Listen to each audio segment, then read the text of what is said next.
Hey guys, thanks very much for listening in to the Game Changers Experience. Today I wanted to just highlight the fact that we are launching a brand new initiative for you guys.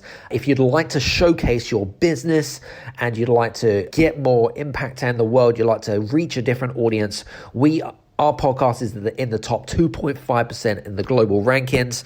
We have listeners from all over the world, from about 35 to 40 countries worldwide. It's absolutely epic. If you're interested in learning about how you can advertise and sponsor our show, please do me a favor and drop me an email. It's hello@adamstrong.net. It's hello@adamstrong.net, and the subject heading is sponsorship. And me and my team will be happy to drop you a message with the details. Take care and enjoy this episode. This is the Game Changers Experience. Deep dive conversations with leading business disruptors, Olympic athletes, celebrities, entrepreneurs, and influencers from around the world. This show will teach you insights about the winning principles in mindset, productivity, marketing, branding, entrepreneurship, business strategy, and more. Hosted by Productivity Authority, business strategist, former elite athlete, author, and public speaker, Adam Strong. Hello, everybody, and welcome to the Game Changers Experience with myself, Adam Strong. And today we have another great guest. Surprise, surprise. We have a great guest because this individual actually reached out to me on LinkedIn. And believe it or not, we have a lot of mutual friends in the executive coaching and leadership realm. And when we first had our conversation, honestly, the one thing that really attracted me about Rusty today is his energy, right? I'm a real big believer on great energy, right? Rusty's background is that he used to be a former worldwide director of Apple, yes. He had a traditional career at GE under Jack Welch, and now he works as an executive coach, more specifically for tech leaders who want more success without sacrifice. We'll talk about that during the interview. And now he's a speaker. He's also the author of the best-selling book, Breaking the Code. And today we're going to be talking a little bit about decision-making. Interesting subject, ladies and gentlemen, because, I have a lot of great conversations with people, asking me, oh, shall I do this? Shall I do this? And what we're going to be talking about is decision-making. We're going to be talking about how different leadership styles affect our decision-making. We're going to be talking about personalities in terms of leadership. We're also going to be talking about some of the exercises that Rusty is going to be giving you guys of how you can improve your decision-making processes.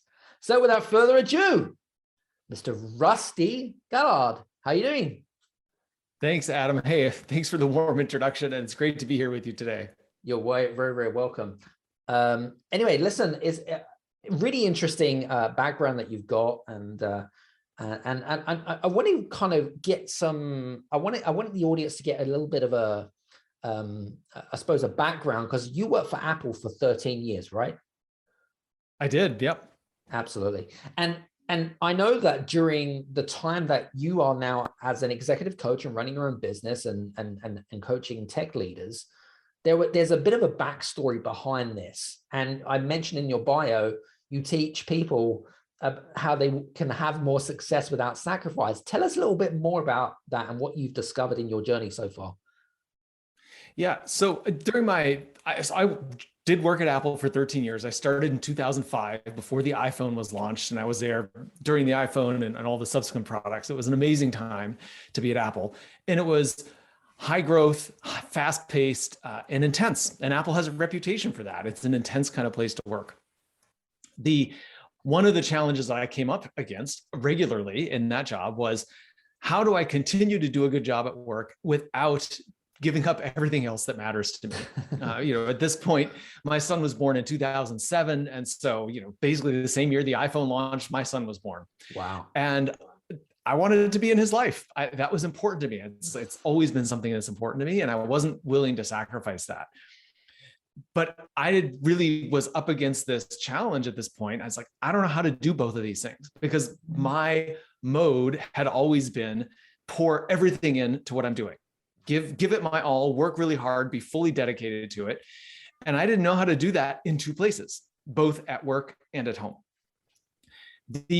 One of the things that I did in the course of my career journey, I had to make a decision. I had to make a decision because I didn't know how to do two things at once, as I just described. And it felt to me I had to decide. So I made a choice to actually take a lower level job. I was hiring for a role on my team, and I hired myself for that role and had my boss backfill me.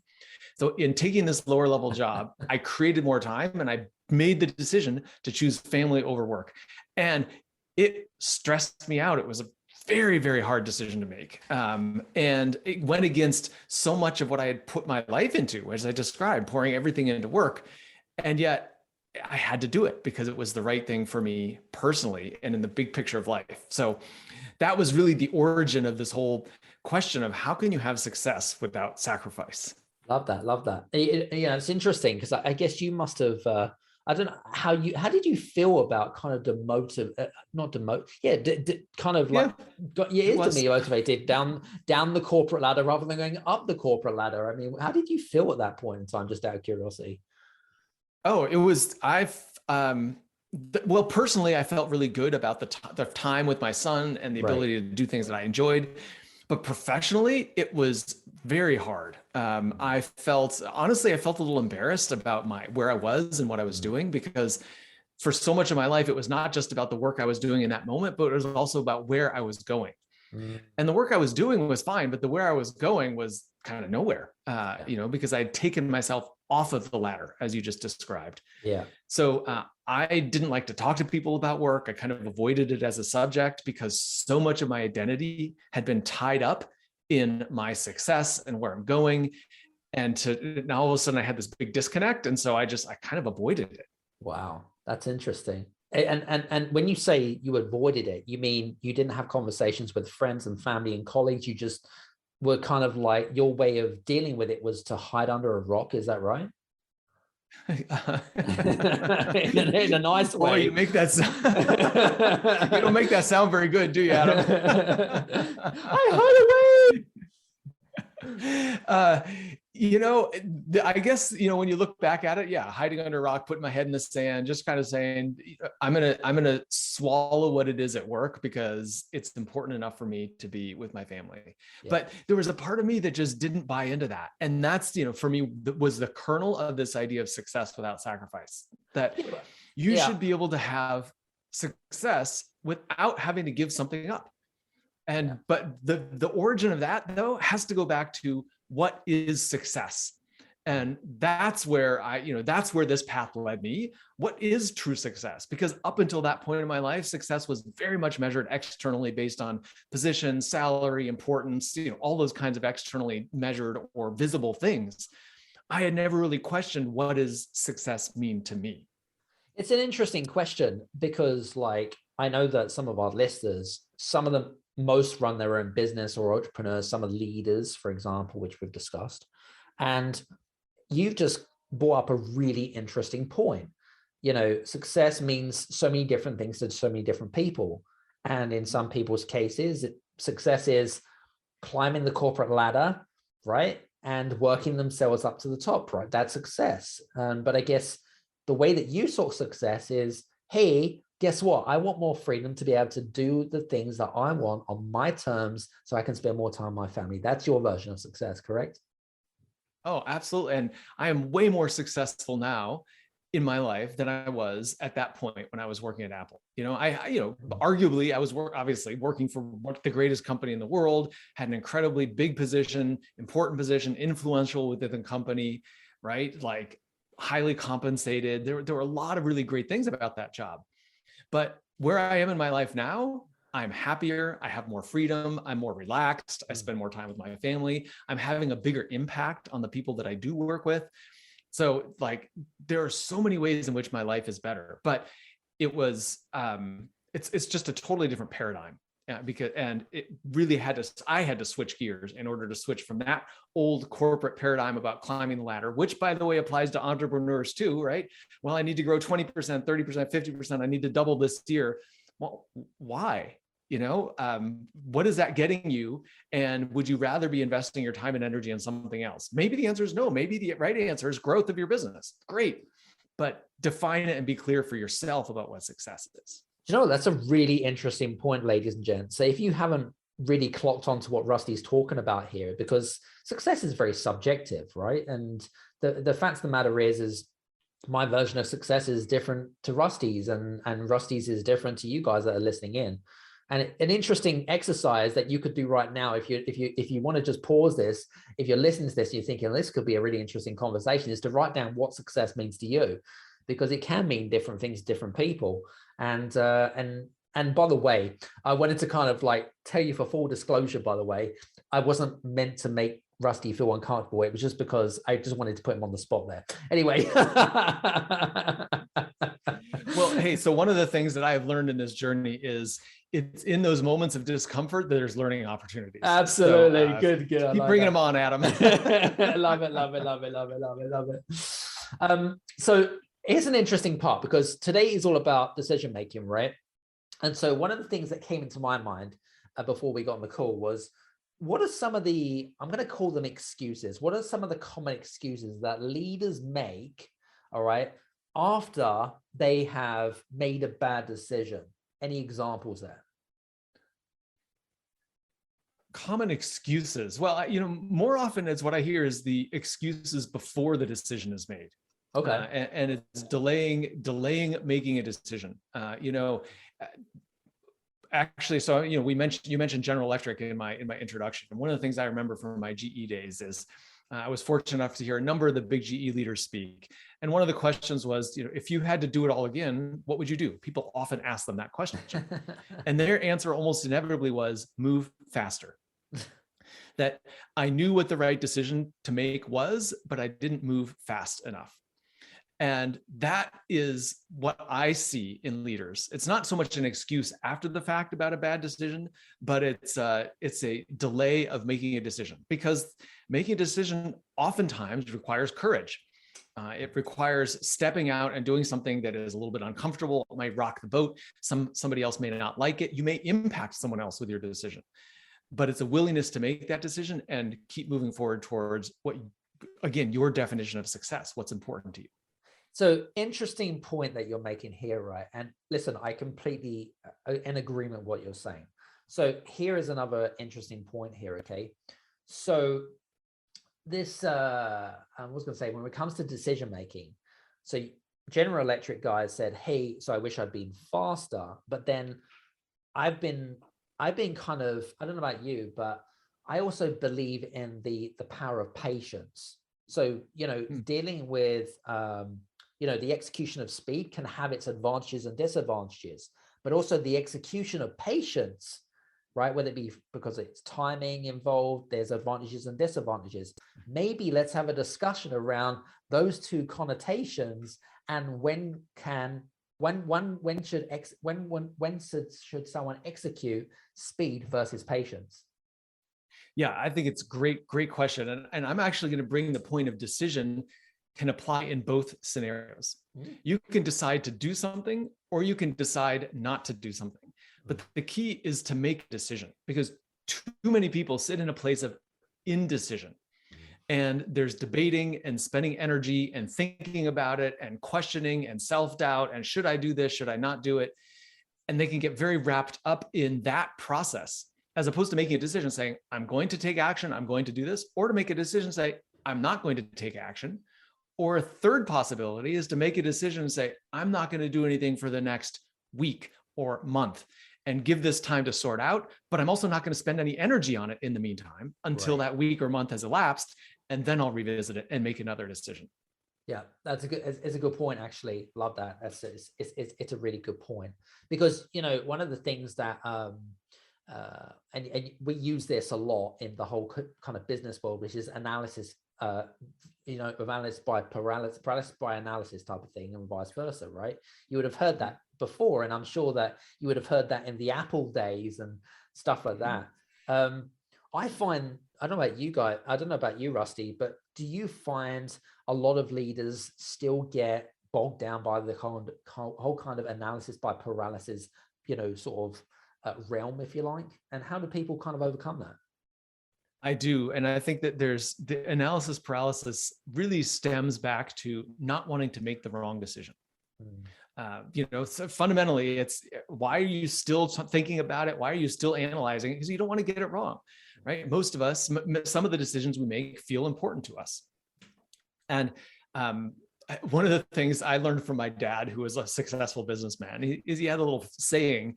He said, "I may not always be right, but I'm always certain."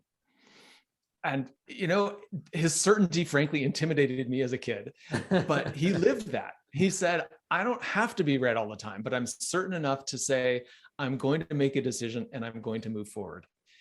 Really operating from this understanding that you will learn whether or not it's a good decision as you implement it, as you move forward, as you make progress. And so then you can adjust always. You can always adjust. And that's where really this analysis paralysis comes in. I see it in myself too, when I'm thinking about a decision and I'm pondering it, and I'm finally at some point I recognize, oh my gosh, I'm spending so much energy on this thing. I would be so much better served to just make a decision and go, and then I can adjust. And inevitably, once I make the decision, there's this huge release of energy, and I am more effective, I'm happier, I'm more productive, and I'm not thinking about all these things. Interesting. So it's this willingness to be wrong and willingness to adjust counts for a lot to get through that analysis paralysis.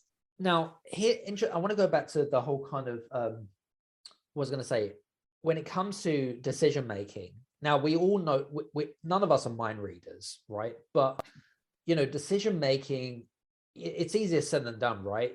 Kind of speed versus patience, which is kind of like the kind of crux behind, decision making. But what about the mindset side of stuff, in terms of the psychology that goes on? I mean, what sort of things do you feel like a lot of leaders go through in terms of the psychology side of stuff, in terms of decision making? Is it that there's certain hormones or chemical reactions which is happening that inhibits people from making a conscious decision? What's your thoughts on this? So I think a lot of it comes back to this desire to get it right, this expectation or belief that you have to be the best or the smartest or the most thoughtful, the most accurate.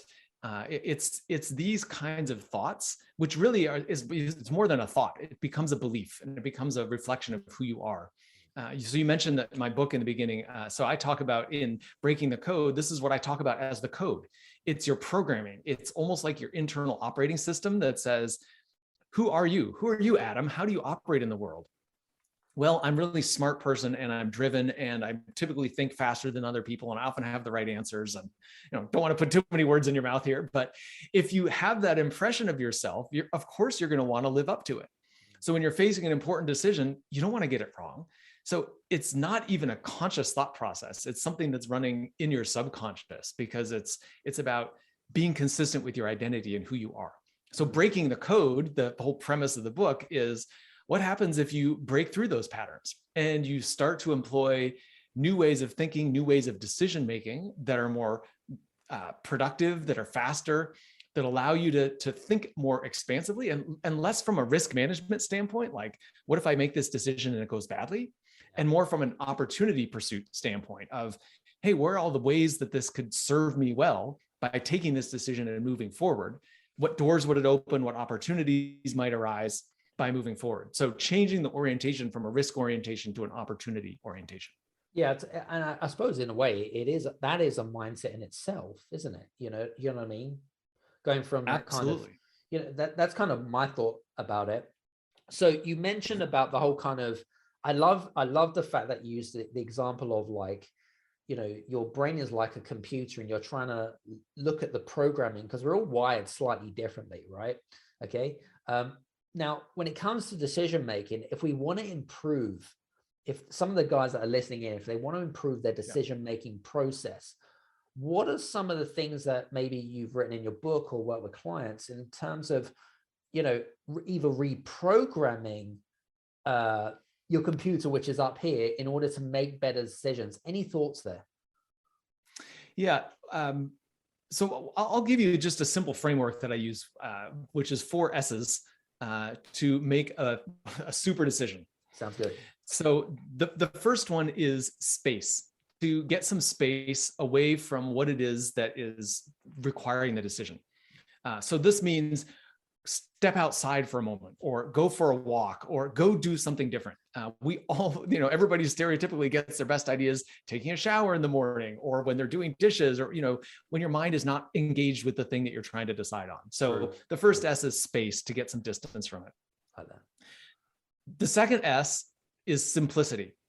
Too many of us make decisions way too complicated, because we're thinking about all the different factors and all the people involved, and what's this person going to think, and what if this goes wrong, and it's all that. The complexity certainly matters in high stakes decisions, but so many of the decisions we make, we think are much higher stakes than they are in reality.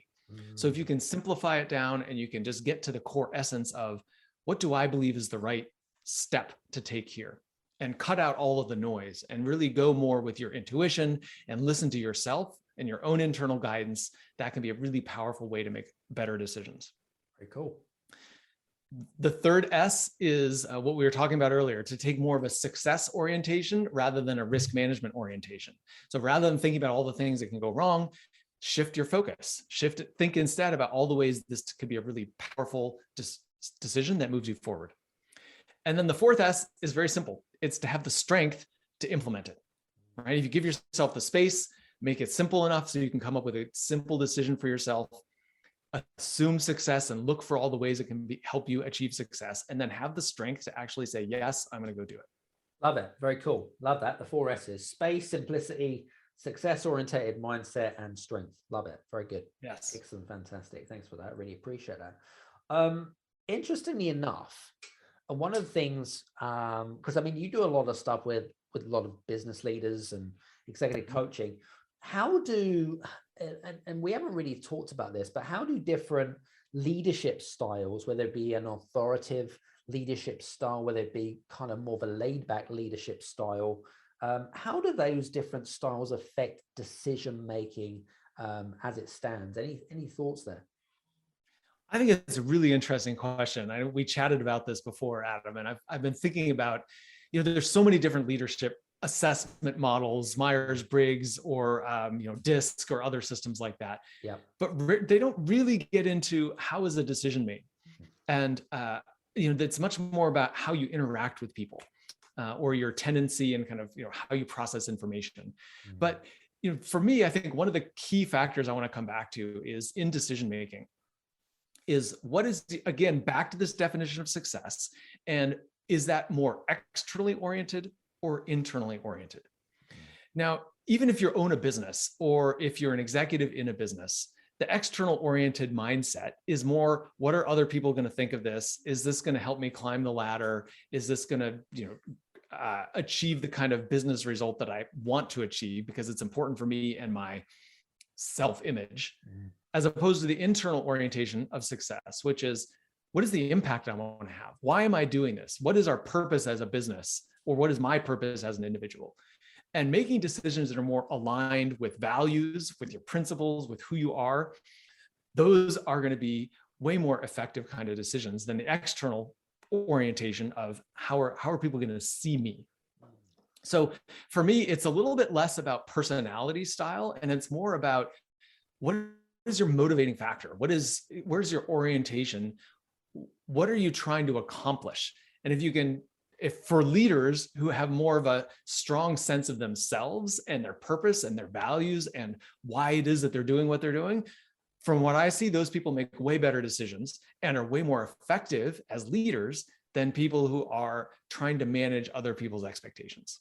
Love that. Love that. Very cool. Very cool. And also, one of the things that I think I spoke about actually on Clubhouse last week, which was, someone took my tongue. I'll come back to it in a second. I just hate those moments when it's on the tip of your tongue. And I know. It just goes right. It's just embarrassing. Anyway, it's all good.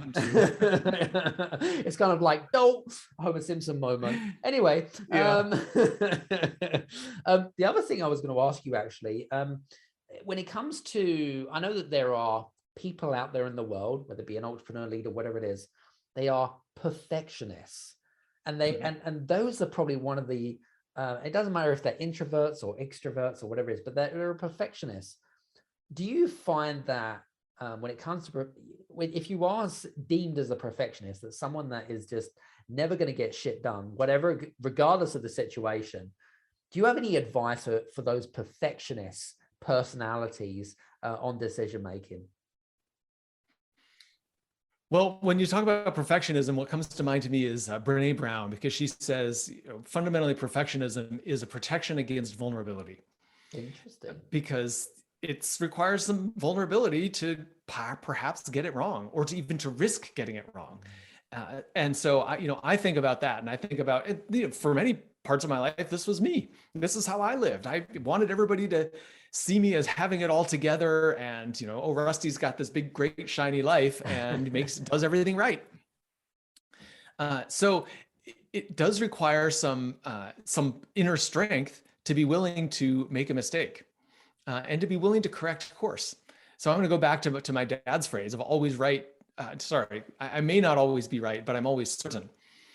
And it's in that phrase of, being right isn't the value here. True. But being confident enough to move forward and adjust course as needed, that's where the real value is. And so for perfectionists, I think to really just start to think about, hey, what's more important to you here? Is it making progress and achieving the things that are aligned with your values and your purpose? Or is it looking good because you don't ever get the answer wrong? I like that as a great connotation. Interestingly enough, and you'll probably get this a lot, right? Especially with leaders and especially with entrepreneurs and business leaders that run their own business. When it comes to decision making, and the whole kind of connotation of letting go, they're scared of scared of empowering someone else to do whatever it is that they need to get done and that kind of stuff.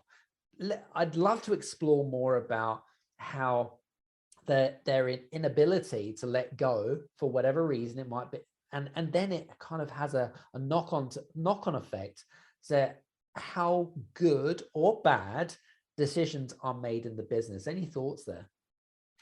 Well, letting go is just, I think it's a challenge for business leaders, entrepreneurs across the board, right? Because as you're establishing yourself, whether as an individual in a big corporation or an entrepreneur, the quality of your work is you, right? It's a reflection of you and the value that you add.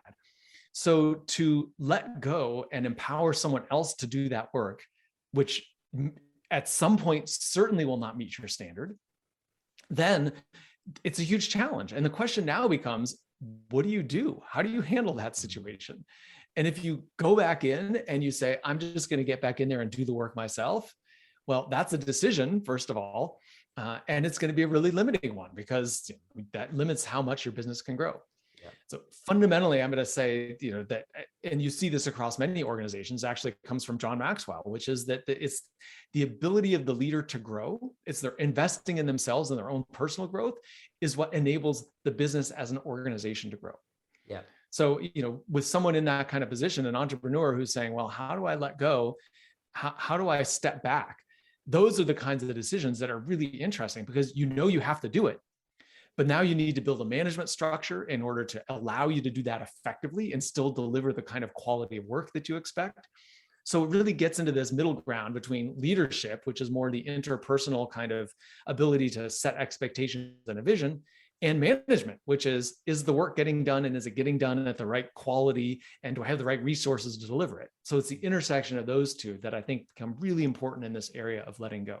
Yeah, and I'm sure that you've had a lot of your clients that have come to you, and it's probably a common question that gets asked, because the opposite to leadership is micromanagement, isn't it? It's just quicker and easier to do everything yourself. But we all know that that's never going to help anyone grow in the world of leadership or running your own business, is it? Absolutely. Yeah, absolutely. And micromanagement is really another version of perfectionism. And all stems back to the same thing. Gosh, what happens if it's not all perfect? How is that going to reflect on me? And it's that orientation that becomes a limitation on your growth. Yeah, love that. Very cool. Now, when you take on clients, or when clients come to you, whether it be a leader in a corporate company or whatever it might be, what are some of the challenges that they are faced, and what are they trying to work out? Why have they come to you in terms of like this, what is it that they're seeking in terms of from a decision-making perspective? Are there any regular patterns, going from one leader to another? I just would love to know what your thoughts are. I tend to see people in two primary categories. They come to me with two challenges. One is more around the success without sacrifice theme, saying, hey, I'm successful in my work from a financial standpoint or from a revenue standpoint, if you're an entrepreneur, but it's eating me up. It's taking all of my time. I don't see my family. I'm working at nights. It's creating tension in my relationships. So that tends to be one category of people. Right. I also have another category of people who come to me and say, I'm really happy in my job, but I'm not growing as fast as I would like to. I'm not advancing the way I want to be. Got it. And so those tend to be the two types of people that I work with, the two challenges that they come with. And fundamentally, coming back to the theme of this conversation, it all comes back to decisions. Whether you're growing your business or whether you're wanting a little bit better balance in terms of the relationships and your free time, both of those things are centered in the decisions you're making. It's an interesting connotation. Now, I don't know about you, but when I suppose, because I've been an entrepreneur for the last 30 odd years, which is a long time, but I've had a job when I was quite young. But the whole kind of premise of when it comes to, the harder you work, the more rewards you reap. What's your, because you've like lived both neck of the woods. You've worked in corporate, now you're running your own business. What is your take on that? Well, my take is what is success for you, right? Is success, earning so much money that you fly on private jets and, have yachts and that kind of thing? That's great. That's going to require a level of commitment and engagement in order to do so. Great. If that's what's important to you. I've got another client who started working with me when he was working at a kind of rapidly growing firm, and he had a big job and a lot of responsibility and was managing a lot of clients and a team, and it was very stressful. And he ultimately decided to leave that and become an independent consultant to similar kind of work, but on his own. And he told me, he said, hey, I'm not as busy as I was, so my earnings is actually a little bit lower, but I'm so much happier. When my kids are off school, I get to spend time with them and I get to manage my own schedule and I get to choose who I'm working with. So there's no right or wrong answer. If you want to be the private jet guy or you want to be the guy who's taking time off with your kids, that's fine. Either one is great, but you've got to be thoughtful about what does it look like for you, and then make your decisions in order to achieve that. Yeah, love that. Some very good points there. Love that. Tell us a little bit more about your book, because we haven't spoken too much about, but what's Breaking the Code all about? I'd love to know more about that, just for the purpose of our listeners. Absolutely. So I mentioned earlier that the idea of the code is like your programming. It's like your operating system, your personal operating system. So breaking the code really gives a simple process to break through the operating system, define success, and then take action, make decisions and take action to support you in achieving that success. So that's fundamentally what the book is about. And based on the premise that if you don't stop long enough, even to ask the question about what do I want? What is a good life? At some point we're all going to die, and we're, at least for everything I read and all the people I talk to, there's some reflection process of how did I do in this grand game called life? And, you want to be able to feel good about it.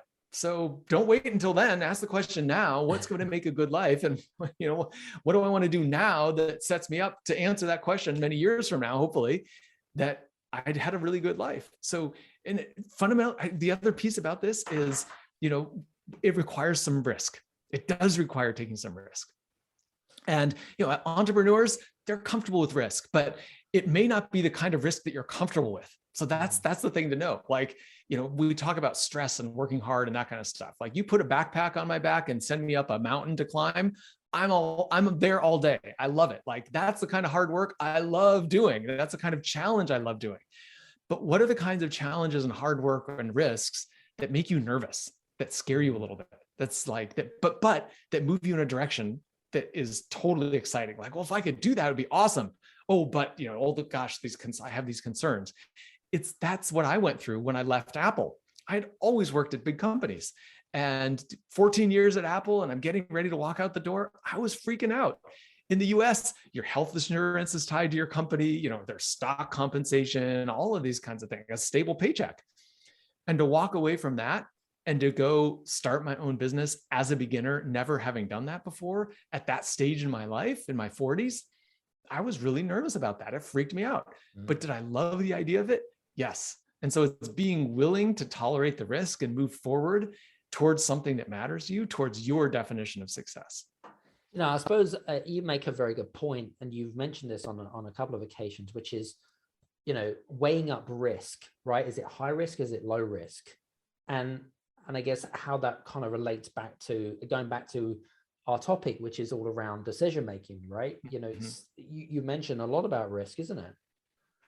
I do. And most of us focus on the risk of things going well, but I think it's also important to focus on the risk of doing nothing. So, we could, well, gosh, if I were to leave Apple, I'll go back to my personal example, right? If I left Apple and started my own business, I might fail. I might not make enough money. Who knows, right? Like all the ways in which that might go wrong. But it's important to look at the risk of staying at Apple too. Well, I could stay at Apple and, part of me would be satisfied because I have a stable paycheck and so on. But there's another part of me that's like, what am I giving up personally? What am I giving up that matters to me to make a decision like that? And how will I feel 2 years, 5 years, 20 years from now about that decision? And in fact, it's one of the ways I made the decision. I imagine myself at 80 years old, looking back at this moment and saying, how would I feel about staying at Apple? And the answer was like, I would feel like I'd given up. And it's like, I don't want to do that. I don't want to be the person who gives up. I'm not okay with that. Jeff Bezos talks about it as the regret minimization strategy, right? Imagine it and minimize your regret. So don't just focus on risk of things going wrong. Also look at what is the risk of the status quo, because there's always risk there too. I like to use the word, the cost of not taking action. Yeah. Because I suppose it's the same kind of connotation, isn't it? I guess it depends on which way you look at it, I suppose, in a way. And it's interesting. And I'm sure that, again, you probably had lots of conversations with your clients, and I certainly have with some of my clients anyway. And it's like, yeah, but have you ever looked at it from the point of view is that if you don't take action on this right now, it's going to cost you even bigger later on down the line. Yeah. Yeah. And again, broadening that sense of cost. What is the cost? There's a financial cost, but there's a personal cost as well. And also an emotional cost. In your case, for example, if you just stayed at Apple, emotionally, right, you're not going to feel so fulfilled and you're not going to be so much happier in what you do on a day-to-day, are you? Right. Exactly. Yeah. And that's the emotional cost it certainly matters and why does that matter? Right. So many business people are like, the emotional stuff, that doesn't matter. Yeah, but it does, because when you are happy, you're more creative, you're more resourceful, you're more energetic, and you're going to bring the best of yourself to work. And we all know when you bring the best of yourself to work, sure everyone listening has had this experience, you operate better, you get better results. So the emotional stuff matters because it's how you show up. Absolutely. And, and it's interesting. So I'm a big believer in energy, Rusty. It affects your mental state, your, not just we talked about emotional state, but physical state, but also your spiritual state of mind as well, which is, again, really, really important. So, hey, this has been an interesting conversation. So, I just want to say thanks very much. I really appreciate that. It's really good. Guys, I hope that you've been enjoying some of the conversations that we've been having. And hope that you've maybe had some of those aha moments. And that's what I tend to try to get people to think is to think, what are the aha moments you're getting from today's show? And if we talked about success, we talked about decision making, we talked about how to overcome, people who make poor decisions, and how to, what is it that people, leaders and entrepreneurs and business owners learn from when they make good decisions and bad decisions and stuff like that. Actually, last question before you go. Are there any exercises that you give to any of your clients in order to use it as more of what I call a reflective exercise? Does that make sense? I would say that the biggest one that I encourage people to do is actually something you said earlier in this podcast, which is to stop today and give yourself 5 or 10 minutes just to think about, what does success look like? Because fundamentally, our ability to make decisions is based on our values and our destination. And if you don't have a destination, of course, it's going to be hard to make decisions. Yeah. But if you know where you're going, and yes, stuff is going to happen, and you're going to be disappointed or frustrated or whatever, life goes on. But as long as you know your destination and you can keep making adjustments and decisions to point there, you're so much better off. And most people don't do it. Most people don't stop and say, what's important to me? What do I want to create? So take those 5 or 10 minutes and deliberately think expansively. Think about, a whole new level of success that may feel out of reach, that may feel unreasonable, that may feel risky to you. But that's the kind of thing that's going to get you fired up. And it's going to, when you come to that moment of decision to say, well, gosh, there's a cost, there's a risk to doing this. You're going to know the cost of inaction matters to you, because the cost of doing nothing is, well, you're not going to get what you really want. And that's going to help you move forward. Love it, love it, love it, love it, love it. So guys, just want to say thanks very much. Hope you've been enjoying today's show. Rusty, just want to say thanks very much for being on today's show. It's been a pleasure, and we've had a lot of fun. Oh, it was great. Thank you so much, Adam. I really enjoyed the conversation. Very cool. And for you guys that want to get in touch with Rusty, what I strongly suggest you do is check out on his links on the links below. Check out his book, which you will see on Amazon and all good bookstores out in the US and all over the world. And make sure you check that out as well. And if you do reach out to Rusty, do mention the podcast so that he can understand where you're coming from, of course. And I'm sure that he will respond in due kind. So from myself and Rusty, hope you've enjoyed today's show, and we'll see you again on the next Game Changers experience. Take care, everybody. See you soon. Hey guys, I just want to say thank you so much for listening to today's episode on the Game Changers experience. I would be gratefully appreciated if you could leave a good or a bad review. It doesn't matter, 1 or a 5-star review, whichever you prefer, on any of the platforms, whether it be on Apple, whether it be on Spotify, Podchaser, etc. And please leave a testimonial or review about our podcast. And if you have enjoyed our podcast, then I look forward to seeing you on the next Game Changers experience. Take care, see you soon, etc. And please leave a testimonial or review about our podcast. And if you have enjoyed our podcast, then I look forward to seeing you on the next Game Changers experience. Take care, see you soon.